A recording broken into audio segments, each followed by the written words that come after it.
Brock Purdy is the real deal. We're going to tell you why next on tonight's episode of The Hammerhead Show.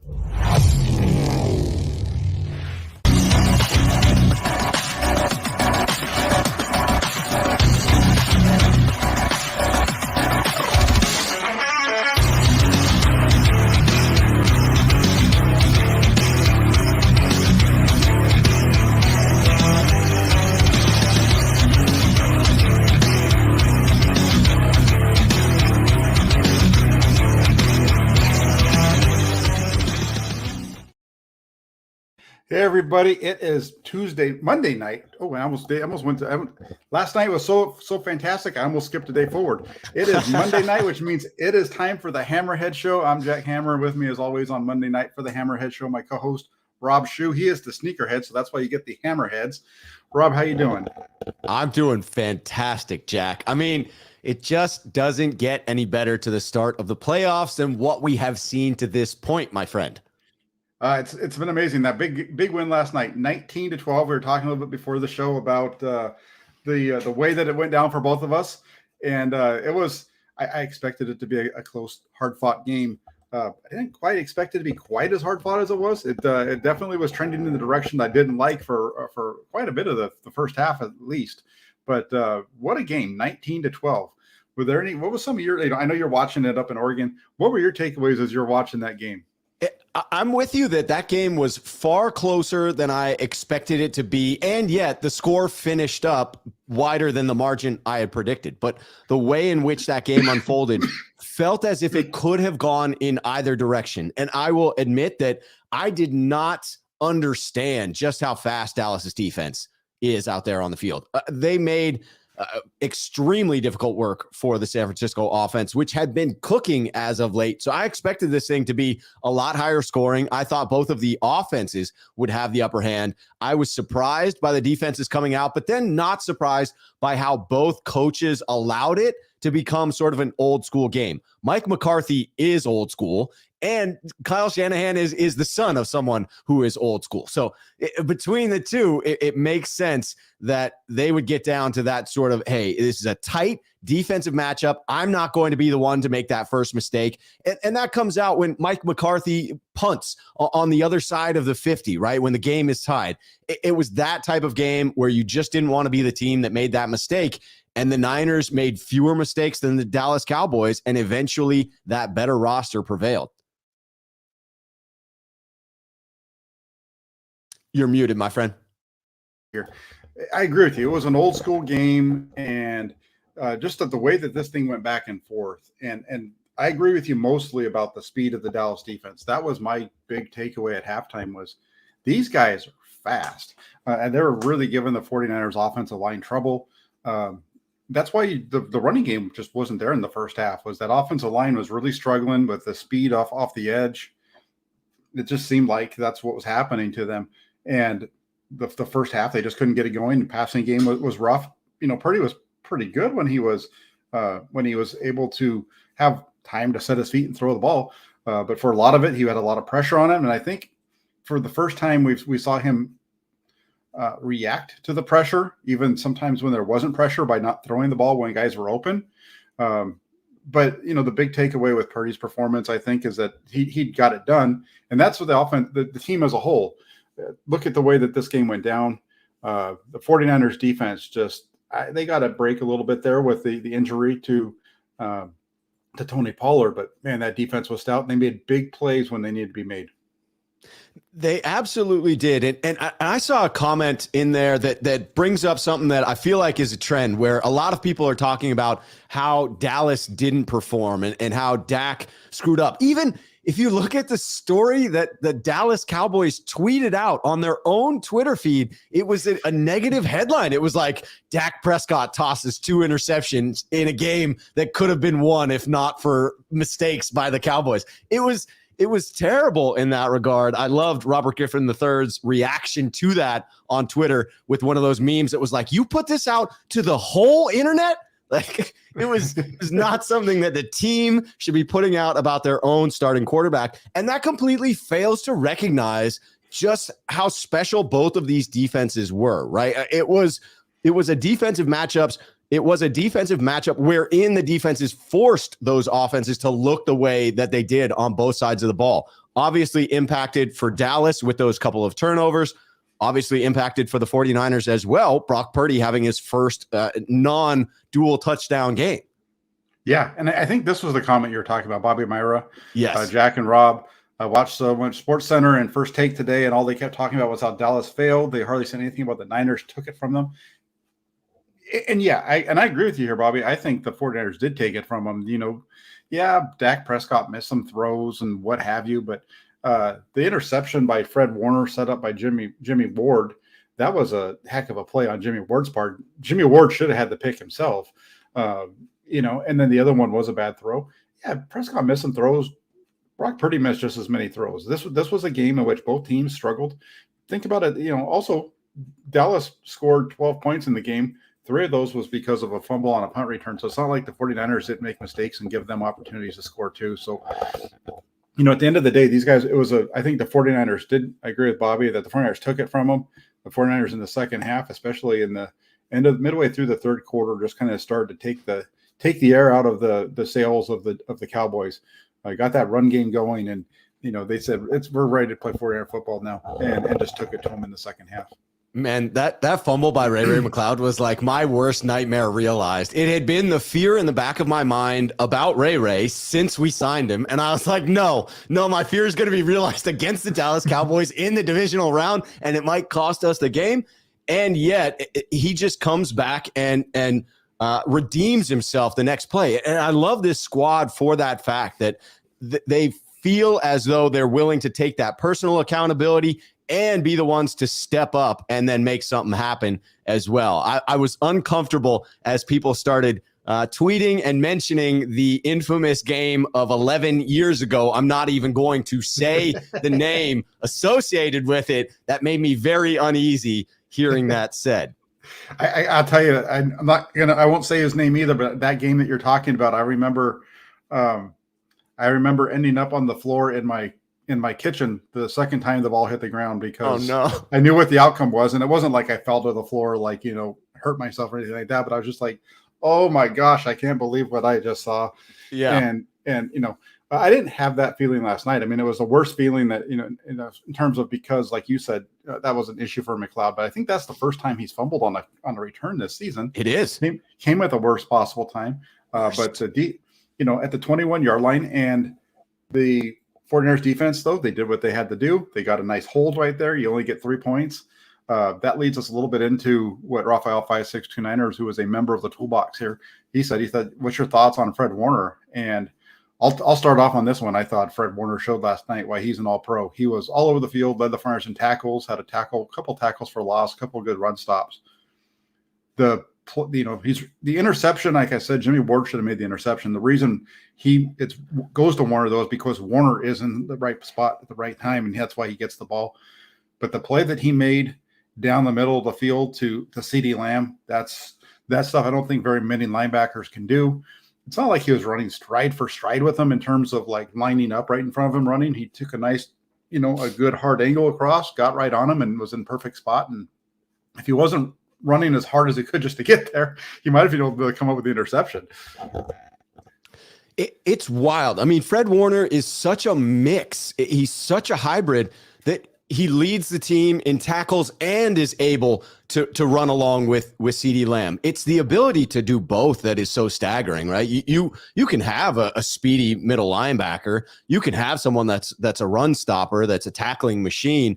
But to have both, to have the coverage skills, to have the ability in the run game, to be the vocal leader of the defense, to be a super smart, heady guy. I mean, you just listen to him in the post-game pressers, and it's obvious the level of intelligence that he has. And it has always stuck with me from the HBO Sports, the NFL Live program that they used to do on HBO, I think is on some other network now. But Ray Lewis was on there talking about defenses, always breaking it down and always cognizant of how much chirping is going on in the backfield. How much is the defense communicating with one another? Because that's the only way in which a defense is going to be on the same page with an offense that's got all these shifts and motions and what we see in the modern day NFL. When I watch Fred Warner in particular and the 49ers defensive unit as a whole, they have phenomenal communication, and it seems to lead to fewer plays wherein they're out of position. Yeah, it sure does. And they were on it yesterday. There was one thing that I said a number of times during the live blog was the 49ers are giving up too many easy plays. I think part of what they were doing was they were kind of doing one of the things that I talked about in the pregame show was they just need to eliminate the explosives. And they kept everything in front of them, forced Dallas to work their way down the field. Then you make the play and you get the turnover. You saw that happen right there before halftime. You saw the turnover earlier on the second possession, the bad throw from Prescott out to the left side. So it was a really nice performance by the 49ers defense. And then I want to pull this one up I'm going to transition a little bit to the offense. And Drew Schindler says, don't forget, even in the third quarter, the Niners didn't get the ball until the 8:50 mark. That's because the Cowboys started with the ball. Then you had the punt, fumble, and then Cowboys are still back on the field. What's amazing about this really quick, is when you go back to this game, that they didn't have they didn't get the ball to almost halfway through the third quarter.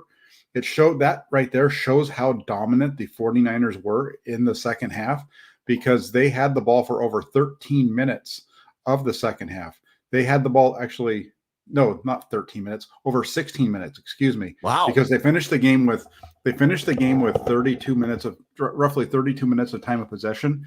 They were at about 15 and a half in the first half. So that means that from the 8:50 to the end of the game, over the last 23 minutes of the game, the 49ers had it for all but about 6 minutes. So that shows you how dominant the offensive performance was, and even really how dominant the defensive performance was, because even the only play that the Cowboys really had in the whole second half, the big play, was the one throw to CeeDee Lamb. But other than that, the 49ers defense just really shut them down in the second half. It's wild. And you watch that offense just begin to do what they do to teams in the second half, begin to break them down, begin to wear them out, physically begin to dominate. Elijah Mitchell was running so hard. The carry that Juice got in there, he was running so hard. It felt like one of those games you had to outwill the opponent. You had to will yourself to a win. It was about who was going to be the more physical team, who was going to play the cleaner game, and the Niners threw out, whether it was penalties, turnovers, or the physical nature of the way in which they played. They had the edge in each one of those categories. And it takes nothing away from Dallas, because I'm not saying they were poor in any of those areas. I believe they struggled because of what San Francisco's defense was able to do. This was clearly the most ferocious opponent that we've come across to this point in the season. Yeah, most definitely. This was definitely the toughest opponent in terms of everything that they were able to bring at the speed and how they were able to slow this team down throughout the course of the game. And it wasn't because the 49ers were making mistakes in terms of turnovers and things like that, which we'd seen them do in other games that were close. But Drew, this was a great comment. I wish I'd known about this or thought about this last night when I was writing my column after the game, and even earlier today when I was doing my game balls column for the Press Democrat, because I was wanting to talk about this 49ers offensive line and how good of a job they did in the second half and how much better that run game was. And this would have helped me if I thought about this back then. It would have helped me make that a lot more succinct. So great comment. Just wanted to throw that back out at you. Spider Rico says, I'm going to answer this one real quick too. Brunskill needs to start versus the Eagles. Burford can't handle twists and stunts. I disagree. I think you go back to this game. Brunskill he gave up 3 pressures to only 1 for Burford. So, I know they're rotating those guys, and I do think it's good that they're rotating them to give Burford a chance to watch from the sidelines a little bit. I actually spoke with him after the game just to kind of ask him what the difference was between the first half and the second half for that offensive line. Because I said, from where we're sitting up top, it looked like you guys were struggling a little bit with the speed. And without saying it, I think he kind of agreed with that. But he gave me a pretty good answer in terms of it was just a matter of getting the angles right and those types of things. So the typical offensive lineman speak. He's not going to say that they were too fast for him, and I understand that. But it was just, I think the speed of Dallas caught them by surprise more than anything, because they've been playing so many teams at a certain level, and then you play against Dallas, which I think really sets them up well for what they're going to face against the Eagles. I was just going to say that teased them up for next week. This was the perfect tune-up game, the perfect warm-up game. Thank God we won it to advance to play Philadelphia, because I do think it prepares us a little bit for what we're going to face. Yeah, I think so too. And then we got JC, also known as I think it's Jarkon. Hopefully I said that right. He says, my boy Jack and 1000K Shoe Absolutely. Good to have you on here, JC. And then I'm going to just put those on up here again really quick. And it's not even because of this, but Bobby Myra, the only reason I wanted to put that up there is because there's an old-time 49er quarterback by the name of George Myra, and it just happened to catch my eye when it came up the first time. So I wanted to throw that up there. Probably no relation, but that's kind of a cool deal.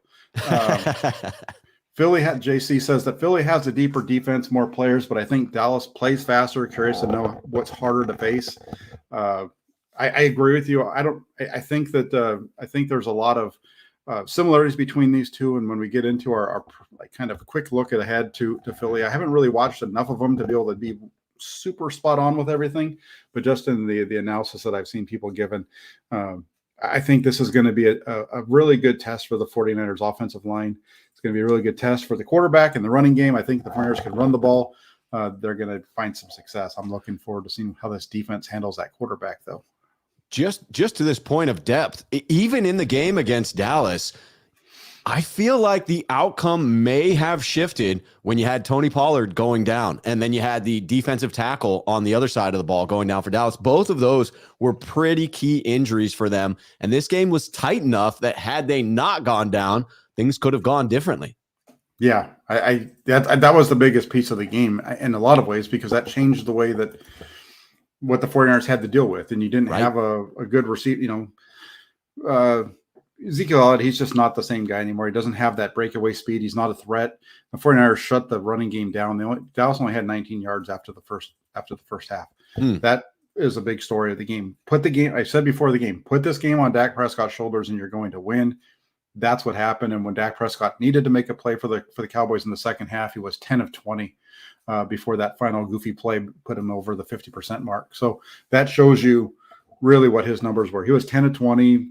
He had like 140 yards or something like that, but 50 of it coming on one throw. So he just really wasn't good. And the Cowboys, their passing offense wasn't a down the field passing attack to begin with, but they just didn't have anything last night for the 49ers defense as well.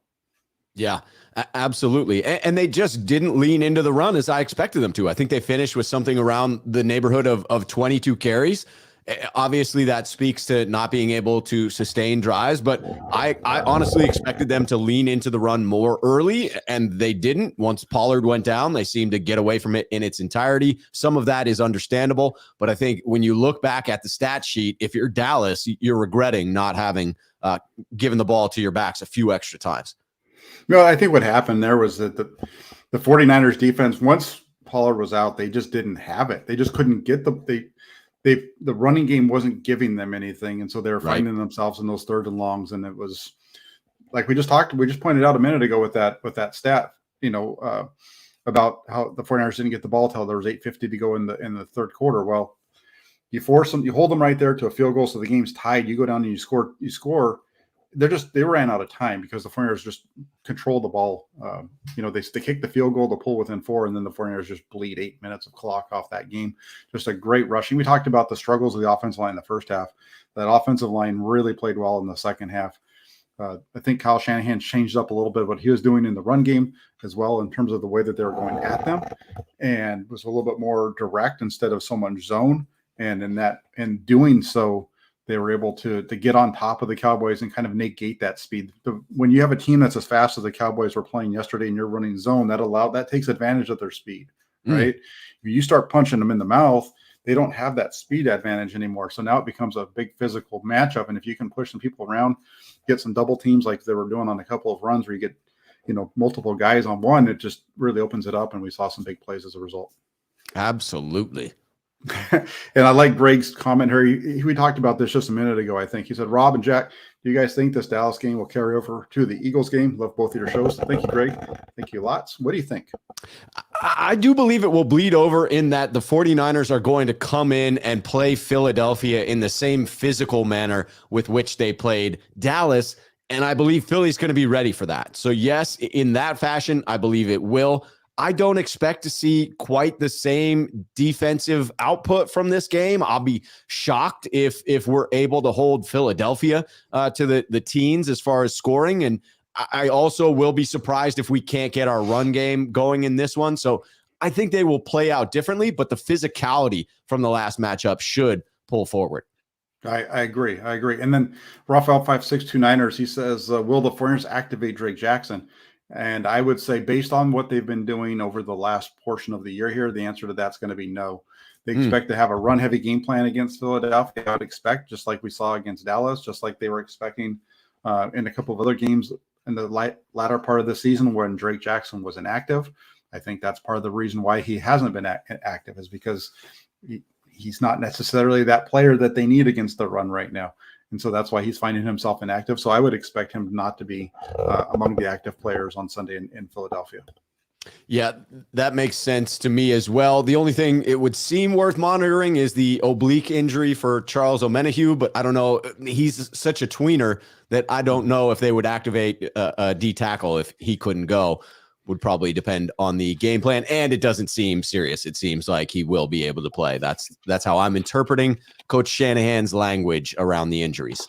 That's what it sounded like. These guys are going to play through it, and I don't think any of the injuries that they're dealing with right now are what they had to deal with at this point last year with Trent Williams. So I think you're going to see those guys gut it out, and I don't think we'll see Jackson on the field. But let's just change the pace a little bit. I know people are still really wanting to talk about this Eagles game, and we'll get to that in a minute. But before we do, I want to throw up a quick one. And this is going to be a little bit of a discussion. We're going to hand out some game balls tonight. We haven't done this before, and I actually did this earlier today on the website. But let's hand out some game balls. There's a bunch of 49ers players that did really well last night that I think deserve some recognition. So we'll start off on the defensive side, and I'll let you, Rob. I'll let you hand out the first ball.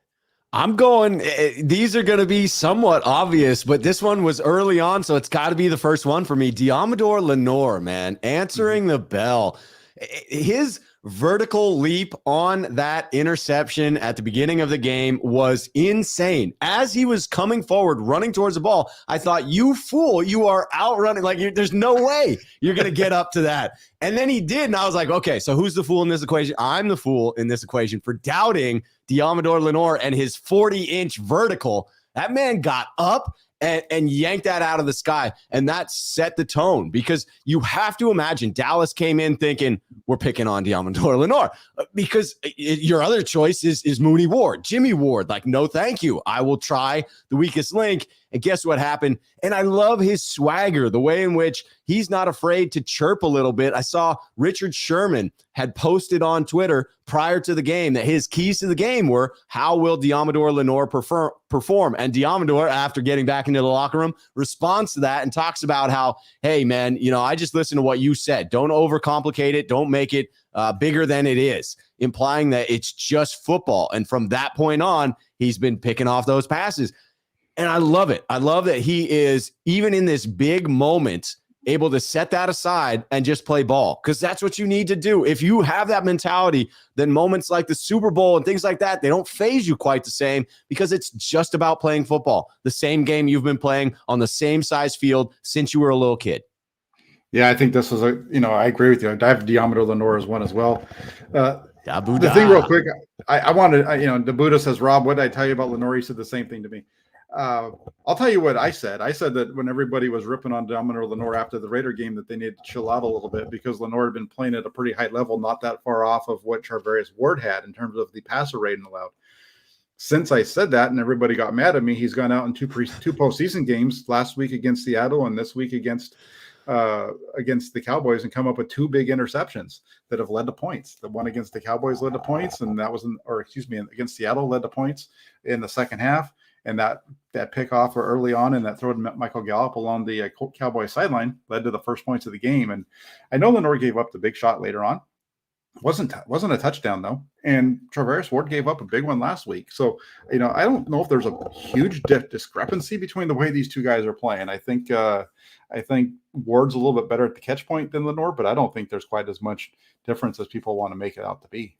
That is a bold statement, and I'm here for it. I love it. He's going to get challenged more, because people Yes. know more about Charvarius Ward than Diamador Lenore, so he's going to get the ball thrown his way. So he's going to get those opportunities for things like picks and stuff like that more often. And you already went with Diamador Lenore, so that means I'm going to go and I'm going to change gears, and I'm going to stay in the secondary though. I'm going to go with Jimmy Ward. He had 7 tackles last night, 1 for loss. He had a couple of pass breakups from Dak Prescott. And the big one, we talked about it already with the Fred Warner interception. That was a huge play in the game. We're looking at 6-6. It's just over 2 minutes to go in the first half. And Ward plays that perfectly. They're basically playing a cover 3 look, and he's reading inside because that's where CeeDee Lamb is. The receiver that he's on top of runs an out, so he sits back, so he's in position to get to that guy, but he still has his eyes inside to Lamb and the quarterback, and he sees Prescott separate and breaks on it and just almost gets the pick. It was a tremendous play on his part. I gave Ward some trouble when he first switched over to nickel back around the Chiefs game and the Rams game, the second Rams game. So I've definitely I've been converted though back to the Jimmy Ward positive train. That's for sure. I think that's a great game ball, and I say this one with love, Jimmy. But Jimmy Stonehands Ward, I mean, that was it, hit him right there. It's further evidence of what the Niners are trying to do and keeping Tayshaun Gibson back there, who has come down with a lot of these important interceptions. And I say that with love, Jimmy, just in case you do see this. It was right there. Thank God Fred Warner was there to take it. I love the end of the game play. That was like, Jimmy Ward, get the hell out of here. I'm tackling this. The game is over. I'm just running down to the end zone. That was a phenomenal way to end whatever weird formation that was for Dallas. that was the weirdest. And I've seen something like that before, but that was a weird way for them to decide that they were going to run that play at the end of the game. But yeah, no, that was a great finish. And I'm going to take the next one. I'm going to take one more, and then I'll let you finish off the game balls on the defensive side. Please do. It's the standard snake format as it goes. I'm going to go with Samson Ebukam. I don't know if this one is necessarily one that people are thinking about, but Ebukam had a sack. That was his first sack of this postseason and the third of his career. But the big thing that I want to talk about was the blocked PAT that Ebukam had after that Cowboys touchdown in the first quarter, because that blocked PAT became a huge play in terms of just the flow of the game, because blocking that now instead of being down 7-3, now it's only a 6-3 game. So a field goal ties it up. And so the way that the whole game plays out changes a little bit as a result of that. And so I've got to give Samson Ebukam a game ball for that blocked PAT and the sack that he came up with. I absolutely love it. Plus, it just elongated the curse of Marr. Like, what a freaking streak for that guy. The missed extra points and then the block just to make him feel like, no, I can't possibly kick an extra point. It's just not possible. I love the Samson Ebukam pick. I got to go with the obvious, Fred Warner. He deserves one. He's got the pick, the coverage on CeeDee Lamb, unbelievable, leading the team in tackles, flying around the field. He was just amazing out there. Absolutely amazing.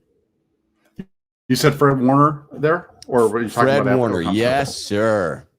Yeah. No, Big Fred, that was like I said, we talked about him earlier. It was a big game for him. Played well. I know Charvarius Ward played well as also, but what a game for Fred Warner. He led the team in tackles. I think he had 1 or 2 tackles for loss, and he was just all over the field. So really good game for him as well. Let's transition over to the offensive side. I'll let you go first on this one. Yeah, absolutely. I have to start with another obvious one because it was spectacular. I lost my mind, and I was so glad in this moment to be at home. There were many moments yesterday where I was like, man, I could have been there. I could have been at the game. I could have been at this. But I was loving watching it on the big screen. George Kittle gets a game ball. That catch alone. Throughout that fourth quarter, he just reminded me of the story we always hear about Joe Cool back in the Super Bowl, pointing out John Candy in the stands, because it was a relaxed, calm nature that made his teammates feel like he's got this. We've got this, because he's not nervous. He's not choking. He's not uptight. And Kittle was a fool in front of those cameras in the fourth quarter. And this was a one-possession game. It was close. It could have gone either way. And he's sticking out his tongue at the camera, making that circus catch, blocking fools with enthusiasm. And I thought that his energy became contagious throughout the offense. And it was that energy and physicality that they then exerted on Dallas that seemed to change the tide. But this is a game of inches, always a game of inches. But that catch was legitimately inches, Jack. I mean, they just kept showing it, and it was the bobble. His eyes were locked on that thing like me on a delicious meatball sub, like just keyed in on that ball, right? And the way he's bobbling around and snatches it a half a millisecond before Diggs comes in from the side, and it was maybe a couple of inches that he actually brings that in. It was unreal. I lost my mind repeatedly each time they showed the replay. It was phenomenal. Yeah, no, it was his performance yesterday was outstanding. Kittle was he was big time. He had 5 catch. He was only targeted 5 times. He caught all 5 of them, 95 yards. 4 of them went for 16 or more yards. He had 1 catch for 1 yard. Other than that, they were 16 or more. So all big plays for Kittle. And then you go back to the touchdown drive, and you mentioned it. There was 2 big plays on that. The 30-yard completion from Purdy on a play when he wasn't even supposed to be a receiver. Right. He's just supposed to be blocking down and helping, but he blocks down. He sees that Purdy has nowhere to go. He goes down the middle of the field. Purdy sees him and puts it a bit out in front of him, but he's able to haul that ball in. What a catch. And then I think the other one that's a big part of that drive is I think it's 3rd and 8 down deep in Dallas territory, and Purdy gets sacked. But watch out, there's a flag because he got the safety to hold him, and that changes all around because now you get an automatic first down. A couple of plays later, the Niners score on the first play of the 4th quarter, and they're in the lead for the rest of the game and just control the 4th quarter of the game after that. So definitely, I'm with you. Give that game ball to George Kittle. He is the people's tight end, at least for one night. I usually don't call him that. I think it's kind of funny, but I'll give it to him last night because that was a heck of a performance. Absolutely. The people's tight end taking down America's team. There you go. Absolutely. I'm going to go with my other game, my first offensive game ball. I'm giving to Elijah Mitchell. Ooh. I thought that Mitchell's performance in the second half last night was huge. He had 51 carries or 51 yards in the game, but he only had 1 carry for 2 yards in the first half. And so he didn't really start being part of the game plan until that second half. And he carried the ball 13 times for 49 yards, a bunch of big plays to help that out. And going back to that comment earlier that I said was so great, his ability to run the ball and keep that offense moving, along with Purdy as well, and the bigger some of his throws, but really his ability to run between the tackles and make big runs helped the 49ers to be able to grind the clock out, especially that 8-minute possession that they had to go back to a 19-12 lead. So I think Elijah Mitchell deserves a game ball for that performance.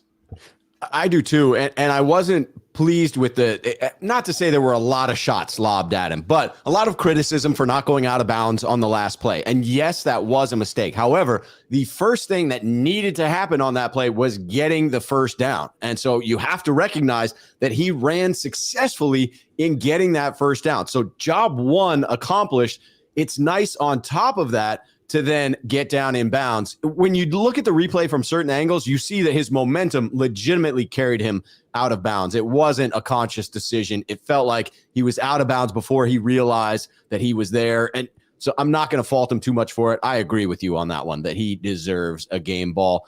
I'm going to go a little off kilter here just because, we share a name and he's ice in his veins. Robbie Gould. Mr. Perfect. It just unbelievable. I don't know that people understand the amount of pressure that a kicker goes through in a standard game, let alone the playoffs. And for Robbie Gould to be both perfect in field goals and extra points to this point, I don't care if it continues on and he finishes with that perfect record or not. What he has accomplished to this point is unreal. And I just love hearing him talk about, I play angry. Like, every time he comes on the field, I have the ultimate faith because I know that he's such an intellectual, such a professional, and he's a golfer. So before the game, he's determining where on the field he believes he's good from. And then he's communicated that to Kyle Shanahan. So I know if Shanahan says, send Robbie Gould out, it's because Gould has told him, I'm good from this distance. And it just leaves me with a level of comfort that he's going to nail it in the clutch. I love it. Yeah, you pointed out pointed out the fact that he's perfect, right, in the postseason. You already talked about that. I'm not going to jinx him. No, going to go any deeper on that. But 4 field goals, there had not been a 49ers kicker since 1982 in the Super Bowl to kick 4 field goals in a postseason game. Ray Wersching kicked 4 field goals in that Super Bowl win against the 16 win against the Bengals. Robbie Gould hit 4 last week against Seattle. Came back last night and did it again, 2 games in a row, 4 field goals. He outscored the Cowboys by himself last night with 13 points. That's wild. Big game there. But I'm gonna stay real quick with Robbie Gould for one thing. You didn't hear you say it. His tackle on the kickoff after the 49ers scored their touchdown was huge. Because if he doesn't make that touchdown, the game is tied, and everything that we've talked about how the fourth quarter played out doesn't matter. And I didn't even see it live. I'd gotten up because I had to do some business really quick. And so I'm listening to it and I hear it on the thing, and I didn't even see the replay until later on, until at some point today. But I don't even think he really made a tackle as much as he's got in and threw his body against the guy, and he got a little help from a Cowboy, I think, who just happened to be standing right there too. I was going to say, I don't know that you can call that a tackle, even though that's what resulted there. Yeah, it was like a body check. He's like, hey, you can't run through me, so here I am. Yeah, exactly. So that was a huge play as well. So I think you got to give him a shout out though for the huge tackle that he made. I'm going to go with one more player outside of the quarterback. We'll save that one for next because we're going to talk about him in a minute. But I'm going to throw one other one out there that I think deserves a game ball, and I think this one might be a little bit of a stretch for some people. But I'm going to give the 49ers offensive line a game ball. I know that they struggled in the first half. Brock Purdy was hit a bunch, and he was under duress, and there was a lot of things going on.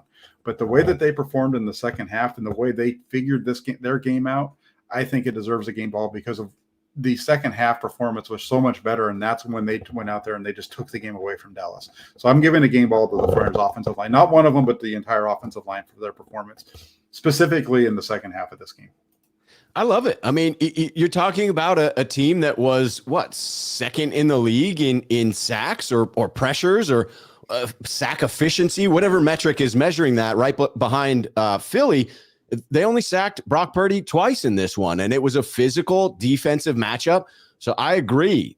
They were adamant in keeping him somewhat upright and then took over the game when it came to running the ball in the clutch in the fourth quarter, getting that final touchdown. It was a matter of will at that point. I read a story about Aaron Banks being fired up in the huddle there that, Juice was talking about. Hey, man, I haven't seen people this fired up, and it just fed from one player to the next, and that matriculated down the field into the end zone. Got to get a seal here and a seal here and run it up the alley. So, yes. Yeah. Was there anyone else? Absolutely. Well, that's Vince Lombardi. But nice. The matriculating the ball down the field isn't even mad, and that is Hank Stram. He is the one who talked about matriculating the ball down the field. Matriculating the ball down the field. A couple old farts talking about Super Bowl IV video with the coach having the mic. That's where that all came from. Super Bowl IV, I think it was. But did you have anybody else you want to head out a game ball to before I do some super chats? No, super chats are good. Let's do it. All right, let's go. We got Beast Mode Gaming. He says, sorry, I'm late. I lost my voice and missed a post-game show. I'm so sorry, Rob. Anyway, what a game, ain't it? I'm so ready to beat another bird. BCB, woo! Yeah, Big Cock Brock. The nickname that I was telling you about the other week, but let's keep that off the air for right now. Big Cock Brock, though, with the big performance. You have anything that you want to add to Beast Mode Gaming's super chat here? I just commend him for losing that voice. I have been hearing from people that Levi's is starting to get a vibe about it. I thought 2019 was special. I was there for all those games that year, and I'm hearing from reputable sources that it's a little bit louder even this year, and that it has, I don't know, it's not Candlestick vibes, Jack, but it's getting closer to something respectable. Yeah, Candlestick, that's a sweet little joint that was. But yes, I'm going to say real quick, I was down. I told you this story before we went there. I had the opportunity to go down, and I always do that video for my channel of the players leaving the field. Last night, I got to actually be with some of the other reporters and get onto the sidelines into the end zone on the north side of the field for that final play of the game, standing there with my, not right there, right along that yellow line where the media can't go past. And I second that as far as why Beast Mode Gaming lost his voice, because that place erupted and it was loud for a long time after the game as well, with all the cheering as the players were leaving the field. And I don't think anybody wanted to leave that stadium since it was the last game of the season. So 49er fans, you definitely brought it last night and you deserve it. Dude, I'm so happy that you got that experience, Jack. You talking about being there, filming there in that spot at that moment as that game between those two teams came down to the wire with all of that history that is flowing through your veins, sir. I'm guessing that was a special moment and one that you will not soon forget. One of the funniest parts of the whole thing was after the game's over and I'm filming all the guys coming off the field. And I'm turning to follow somebody in the locker room, and I realize that there's a tall guy standing next to me, and I look up, and it's Merton Hanks, who is a Super Bowl winning player with the 49ers, and he's standing there doing the same exact thing that I'm doing because he is so excited about the fact that they won the game. That was pretty awesome. That's spectacular when you're right there with a Super Bowl winning safety who's as big of a fan as you are in that moment. Yeah, that was really awesome. And real quick, there's another one too from Daryl Granville with the super chat. He says Eagles have a bad time with three wide receivers. JJ time indeed. I think he's talking about Juwan Jennings. I think Daryl, I know what you're talking about a little bit. I did see a couple of tweets about this today where they struggle against 11 personnel. It'll be interesting to see how the 49ers handle this. They're pretty good against that outside zone that the 49ers usually run when they're 11 personnel, but we'll see. Maybe they're going to be able to get into some more of their gap stuff out of 11 this week and really take advantage of that run game. But that's a good call out on your point. I feel like Juwan Jennings is honorable mention in the game ball category because of the way in which he's so physical and keeps his head about him. In these tight matchups, it's so great to be able to get in the opponent's head when you can visibly see them shaken by the way in which you're blocking on a run play or just those couple of extra effort plays. And then you stop and they come at you. Oftentimes that draws the penalty. And every time he's calm and cool. Like I have zero fears about Juwan then reacting to that and drawing a penalty himself, not to mention how clutch he is on third downs. Absolutely. So really good stuff. I have one more super chat here I'm going to throw out. Thank you very much, Daryl. And this one is from Green Glass Full. And he says, Cone acting like Purdy has hit his ceiling. I don't know what he said. I don't know what Grant had to say about the game. I don't know what he had to say about Brock Purdy. So I can't really comment on that. But this is a really good transition point, I think. Green Glass Full, thank you for the super chat. And thank you for the transition, because this is really takes us into what we wanted to talk, the last portion, second to last portion, I guess. Let's go to this one here, and it is Brock Purdy, the real deal. There's been a lot of people that have been on the fence with Brock Purdy since he took over for Jimmy Garoppolo, and a lot of them have been saying, I don't think he's the guy, those types of things. I'm going to say right now, and I put this out on Twitter earlier, Dave, if you don't follow me on Twitter and you're watching me here, that's perfect, because if you've been on the fence about Brock Purdy, it is time for you to climb down, because he is showing that he is the real deal. It's one thing to put up those big numbers when everything's perfect or in the regular season. But what he's done now in the last two games in the postseason, especially yesterday, it was by far not perfect, but it was really good and better than anything that we've seen from the 49ers quarterback in at least 10 years because it's his numbers. Let's just put up his numbers really quick. One of the things with Brock Purdy, we'll get into more of why I feel this, but if you look at Brock Purdy's numbers yesterday, let me just get to it. Just his numbers yesterday. He was 19 of 29, 250 yards, no touchdowns, no interceptions. The guy that he replaced, Jimmy Garoppolo, in 2019 in the divisional round and the championship round, in those two games, he was 17 of 27 for 208, one touchdown, one interception. Why do I go back to 2019 Jimmy Garoppolo? Because that was Jimmy Garoppolo's first two playoff performances, his first two starts as a quarterback for the 49ers in the playoffs. And Brock Purdy is well outpacing that. He is doing everything that you need the quarterback to do in this offense. And his performance or some of his mistakes that he made have nothing to do with a limitation. It has everything to do with just playing a really good defense. And he's finding ways to win. Yeah, to me, Brock Purdy has absolutely shown that he's the real deal. And I also want to call out that you were one of the earlier people that I heard spouting that I never doubted Brock Purdy, but I was skeptical. I wanted to continue to see check marks in particular boxes, right? Can he do it when a defense has a full week to prepare for him? Can he do it when he's going up against a more ferocious defense? Can he do it in a physical division game? And the answer was just yes, yes, yes, yes, yes. He can do all those things. And so I feel like we've gotten to the point where we've basically checked all the boxes. Going on the road in the playoffs will be a minor box for him to check. If we win next week, that next game, another minor box, because the intensity does go up.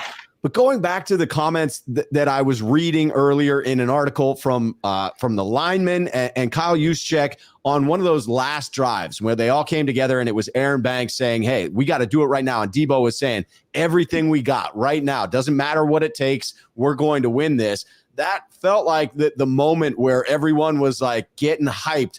And the quotes in there from Juice around looking into Brock Purdy's eyes in that moment is it's not like looking into a rookie's eyes. It's not like looking into someone who is afraid of that moment, who is inexperienced, which is the absurd part of all this. His physical skill sets, his ability to operate this offense, that's one thing, and it's very impressive. But the way in which he carries himself, the way in which he inspires confidence in his teammates, it is that I believe that it's shining through right now in these high pressure moments, because a simple crack in the armor, you watch some of these teams like Buffalo yesterday, a simple crack in the armor can unravel a team in these one and done playoff formats. And to this point, Brock Purdy has absolutely steeled this offense together, made plays when they're needed. And most importantly, unlike the individual who he did replace, has avoided those costly mistakes for the most part. And to me, again, just incredible that all these things I'm saying about a rookie. Yeah, right. Well, and that goes back that when you say that last part, that you're saying about a rookie, that's like what Kyle Juszczyk you're talking about there. The fact, and I can understand where that's kind of coming from, because that's what it seems like. It seems like he's a dude who just plays and he's not worried about the moment. This is where all that time that he spent at Iowa State playing for a team that had good talent, but wasn't the best team in the conference, playing against Oklahoma teams that were way better than them, or Baylor, or what have you, always kind of having to fight back against it. I understand that he played with some guys that went into the NFL, but having other players that you play with that go into the NFL doesn't mean that your overall team is as strong as these other teams. And I think there's moments now that we're seeing where it's playing out. And there was one of the numbers for Brock Purdy yesterday that jumps out at me. The 49ers had 5 scoring drives. One of them was a short drive because they got the ball to 21. But on those 5 scoring possessions, every single possession that they scored on, Brock Purdy had a throw of over 16 yards. He had a downfield throw in all of those. He had a 17-yarder on 3rd and 16, before the field goal to go up 3-0. So the fact that he's consistently be able to push the ball down the field. And listen, this is the guy who everybody was talking about his arm strength or lack thereof just a few weeks ago. He can make every throw that they're asking him to make when he wants to pull the trigger. Not very many quarterbacks are going to roll to their left and throw the ball 30 yards down the field the way that he did to Brandon Ayuk. Now, the throw wasn't accurate. He needs to get that ball out in front of him a little bit more. Right. But still, come on now, that ball's not. If that's Jimmy Garoppolo, that ball's not going there. And it was just his play and his level of play and everything I've seen from this guy screams that he is the guy. I was listening to a radio show on the way home last night. National radio host does the Sunday night show because I'm getting home so late. And he's talking about how the 49ers need to bring in Tom Brady. The 49ers need to bring in Tom Brady. Are you kidding me? Tom Brady would have gotten killed last night. There's no way the 49ers win that game with Tom Brady. I don't think. And I know it sounds crazy, but if you go back, and I saw somebody did a really good job of this today, they put up Tom Brady's numbers from his first whatever number of starts, 7 starts or something like that, whatever the numbers are, so that the same numbers between Purdy and Brady. Purdy beats him in all of them, but everybody knows the end result of Tom Brady. Everybody knows that Tom Brady, the Hall of Famer, all the Super Bowls, right? That's why when you talk about things like this, people think it's stupid. But I think Brock Purdy, I know he has a ton of talent around him as well, but this guy, he is the real deal. He is somebody that 49er fans should be ready to get behind. Absolutely. And I think that people get very attached to the physical specimen quarterbacks that are out there, and rightfully so. They do amazing things that Brock Purdy can't do, and the ability to operate within this system to make all of the throws that are needed within it and not be that type of quarterback that maybe you're going to have to pay $50 million at some point. I don't know. I feel like this is a phenomenal fit. Scheme, talent, quarterback, and coach all together. This feels like a win. I'm not saying someone in the comments was like, hey, you're not taking Purdy over Mahomes. No, obviously you're not. And you didn't have to draft Purdy in the first round, right? Like there are advantages to having a system quarterback. And obviously if he wins a handful of Super Bowls, he's going to command the same amount of money. But at that point, he'll have deserved it.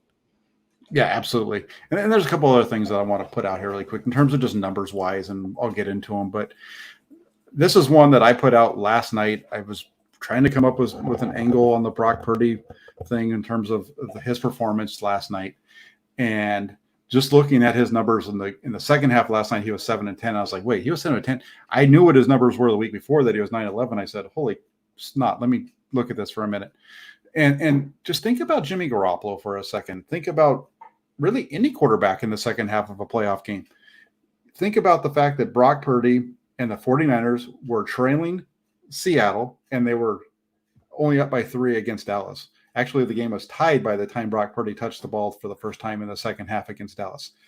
So 2 tight games to start the second half. Brock Purdy in the second half of his first 2 playoff games, 16 of 21.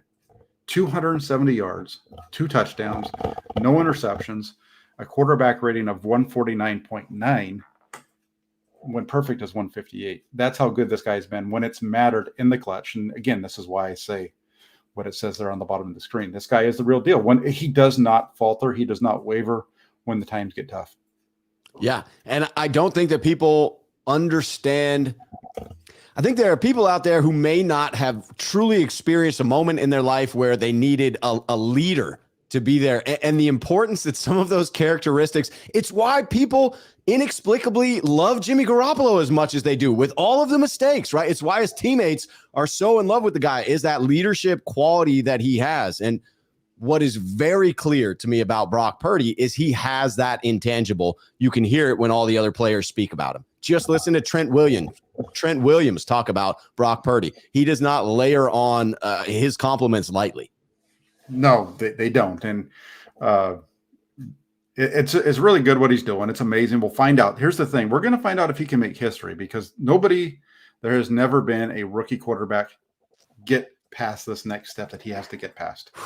If he gets past this next step, he becomes one of one, because nobody's ever done it before. And on top of that, if you watch Philadelphia this season, especially if you watch them against the Giants, and I get it's the Giants. Giants and the 49ers are 2 completely different teams. But if he can get past Philadelphia in Philadelphia and get this team to the Super Bowl, there should be no question what this guy is. Them's the facts, and I'm going to be out there. People are talking about in the cold, but I tell you what, Philly is looking to be in the 40s. That looks peachy for game time to me, Jack. I am thrilled with mid 40s. Hey, if it's mid 40s, it's not that far off of where it was yesterday, because I think it was in the high 50s, high 50s, low 60s yesterday. I get it. It's 15 degrees cooler. It's still cold, but as long as it is not wet, or snowy, that's not in the forecast. The Flyers should be fine. Real quick, we have the Stivers Niners 209ers show. He says, Jack, what time does Rob leave for Philadelphia to watch the Niners battle the Eagles? I don't know what time Rob's leaving for Philadelphia, but we're talking Stivers Niners 209 show. It's depressing. I leave 6 a.m. Saturday morning. That is not going to be fun. I will sleep on the plane. That's for sure. But get in like around 5 because there are zero direct flights from Portland to Philadelphia. I almost went Portland to Newark, and then I was like, no, I do not want to set foot in Newark, New Jersey. It sounds like Rob and I are going to be having a race across the country because I'm leaving at just about the same time. And if my math serves me correct or my memory serves me correct, we're going to our planes might collide midway and land together because our time of arrival right now is scheduled to be the same time. So I'm not sure where you're connecting at, but I'm connecting through Chicago, and I'm going to be in there at the same time as you. So we'll find out. It's going to be a fun trip. I know that. I'm blown away. It is a phenomenal trip. Blown away by the fact that I am going to be covering a 49ers game in Philadelphia. You and I had this conversation before week 1. I had never been outside of the state of California to watch a 49er game before week 1. And I'm going to be going to the East Coast to cover a game. Crazy, just bonkers stuff. And those of you that watched my show last night, hopefully you got a little idea why that's just so crazy and so wild to me. But we're not done here yet. We still have you got a couple more minutes to hang on? Absolutely. All right, perfect. So we're both we're both on the Brock Purdy train right now as far as the real deal. Let's just talk real quick about this game in Philadelphia. 49ers, Eagles. This matchup is going to be the toughest of the season for the 49ers. I think even tougher than Philadelphia. What are some of the things that you're hearing about or that you're interested to see happen this week? There's one thing on each side of the ball that one terrifies me and the other gives me comfort. And the thing that terrifies me is Jalen Hurts. A healthy Jalen Hurts with weapons. That's an important stipulation that a mobile quarterback in and of itself is not a detriment to the 49ers defense. But a mobile quarterback with the number of weapons that Hurts has, our aggression gets turned against us at times. And you saw it with Dak, who is a far less mobile quarterback. But you had contain right before Fred Warner's interception, because I marked it by Fred had a little bit of a hiccup that allowed Dak to pick up a first down and then made up for it by picking off Dak. But we had perfect contain, and Warner, as they're closing in, the entire pocket is closing around Dak. Warner's right in here, and he says to himself, I'm going to end around and come around and tackle Dak. In leaving that position, it opens up the running lane. Dak goes straight through where Warner evacuates to come around the side, and that's often the case. You saw it for years with this defense and Russell Wilson, Kyler Murray. It is something that makes me believe this will be a higher scoring affair than the one that we just came out of. And if you go to the other side of the ball, where I'm taking some comfort is the Philadelphia Eagles struggling to stop the run, and Christian McCaffrey aching to have a far better game than he did the last one. Elijah Mitchell continuing to run as hard as he has. The Niners sneakily put up something like 33 carries over the game with Dallas. I truly think they should be trying to get to 40 in this one against Philadelphia. It does two things. One, it wears down that defense, but two, it keeps the offense off of the field. That feels like the best recipe for a mobile quarterback because they tend to exhaust your defensive ends who are running around the frickin' field like crazy, chasing this little guy who's in much better aerobic shape than they are and can tire them out. Yeah, I think the one big key for me in this game, and I was asked about it earlier today, is this defensive line is fast. They are fast. That 70 sacks. That's huge. I saw somebody point out where their pressure numbers are actually a little bit lower than the Cowboys, but their sack numbers are higher. It just tells me that they're better at getting home, which is a problem in its own right. But I think I look at this game, and if the 49ers are going to win this game, I agree with you. They have to run the ball. They have to be able to run better. And the numbers for the 49ers kind of play in their favor in this game in terms of Philadelphia's run defense kind of falters a little bit towards the 49ers. But the problem that you have against Philadelphia is, yes, you can run on them, but you need to stop that offense in order to run the ball. So it's really incumbent on the 49ers defense to have a heck of a game plan to stop Jalen freaking Hurts. The guy is, I said it earlier on this season, I thought he's an MVP candidate. Some people told me that I was crazy. I am crazy, but not because of that. And he's just playing really well. And you watch the game against the Giants the other night, and he's just makes plays after play. It's tough to defend because of all that read option and RPO that they're doing.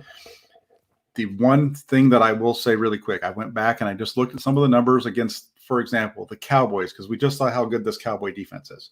So everybody if you're a 49er fan right now and you're watching the show, you just saw how good this Cowboy defense is. The Cowboys played the Eagles when they played the Eagles in week 6, when it was actually Jalen Hurts on the field, because Hurts didn't play the second time around. That first game that they played against each other in Philadelphia, the Dallas Cowboy defense held Philadelphia's offense to only 268 yards. If the 49ers can match that and not turn the ball over, they will have a hell of a chance at winning this game on Sunday. That's a tall task, going into someone else's house, playing a clean game, not turning the ball over. This has all the makings of a phenomenal NFC championship game. Just phenomenal. I know we were both at the NFC Championship game last year in Los Angeles, and that was a heck of a game, the way that whole thing played out. I remember that game going into the halftime, and just I was like, how are the 49ers ahead right now? There's no reason they should be ahead right now, because the Rams have dominated this game to this point, but the 49ers are up 10-7, and then they get up 17-7. Then it's bad news after that because the safety can't catch the ball and Jimmy Ward makes a bad play. But I think that's what we're in for. We are in for a tough physical game. One mistake's going to change. I think mistakes are going to obviously always make the difference, but in this one, I think it'd just be one mistake. If you have a Ray McCloud put the ball in the ground, if you have a bad throw by Brock Purdy that ends up in the Philadelphia Eagles' hands, or a fumble or something like that from one of the other players, the 49ers need to win the turnover battle, I think, in part to win this game. They need to I don't think they're going to I think it's really hard to say that they're going to hold Philadelphia under 300 yards of total offense. They need to get a turnover. I don't remember the number off the top of my head, but they've only lost 3 times since the start of last season when they either are tied or ahead in the turnover margin. One of the Philadelphia writers picked up on that today as well. He took it in a little bit different direction, talking about the number of points the 49ers score when they're ahead in the turnover margin compared to when they're not. Regardless, for the 49ers, it's about not losing possessions. I think that's the biggest thing. If they can get a couple, don't give it up, they win this game. And it's going to be a lot of fun. The biggest question for me, Jack, is am I going to get my ass kicked in the stands by some Philadelphia Eagles fans?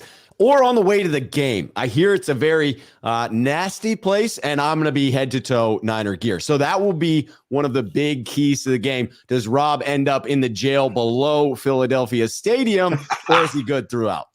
I think you have a better chance of that happening to you in Philadelphia than you did last year in Los Angeles, my man. I think so.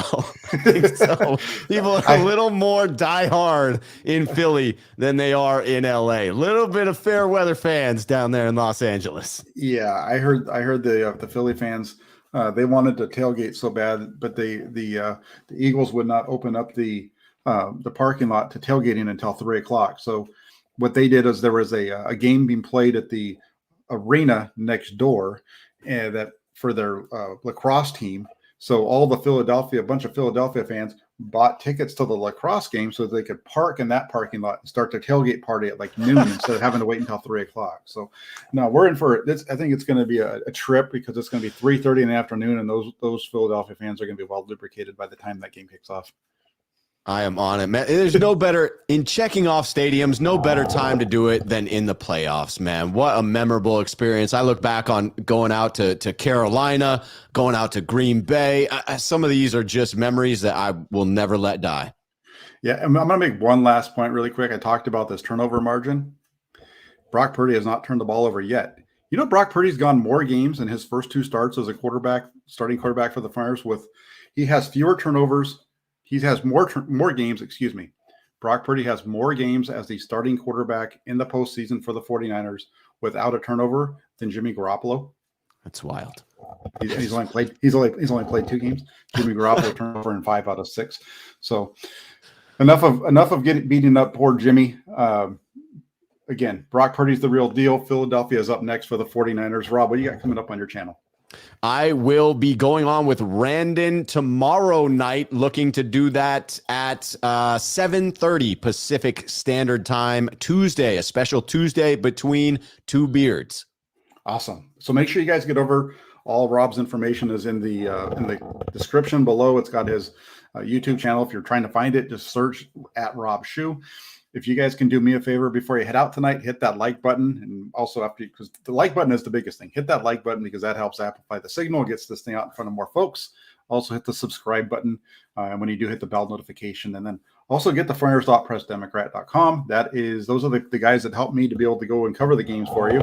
So we want to make sure that the Press Democrat and the Inside the Fire blog is getting plenty of traction, and it's been doing really well since the postseason started. So get over there, but most importantly for me, hit that like button, hit the subscribe button. As Raphael 5629ers always does a good job of reminding everybody, hit the like button and subscribe button. So thank you all so much for tuning in on your Monday night and taking an hour and 5 minutes to do so. Have a great rest of your evening, everybody. We'll be talking to you soon. Take care. Cheers, faithful. There you go. Philadelphia